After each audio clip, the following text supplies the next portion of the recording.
Hey there, fellow DIY enthusiasts.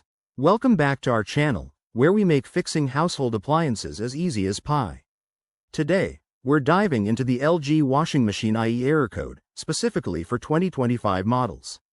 If your machine is flashing that pesky IE code, it probably means there's an issue with the water inlet, like it's not getting enough water to start a cycle. Don't panic. This is a common problem and often fixable at home with a few simple steps. First things first, safety is key. Always unplug your washing machine before you start tinkering to avoid any electrical mishaps. Got that? Great. Now, let's troubleshoot. Step 1. Check your water supply. Make sure the faucet connected to your machine is fully turned on and that there's no kink in the hose.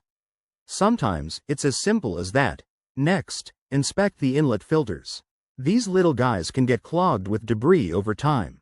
Locate the filters. They're usually at the back of the machine where the hose connects.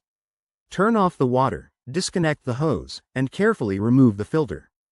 Give it a good clean under running water, and make sure it's free of any gunk.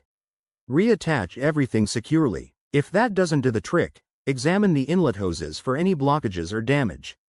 Look for cracks, leaks, or bends that might restrict water flow. If you spot any issues, you might need to replace the hose. They're inexpensive and easy to find online or at a hardware store. Once you've checked all that, try resetting your machine. Unplug it for about a minute, then plug it back in and run a test cycle. This often clears temporary glitches. There you have it, a straightforward guide to banishing that IE error for good.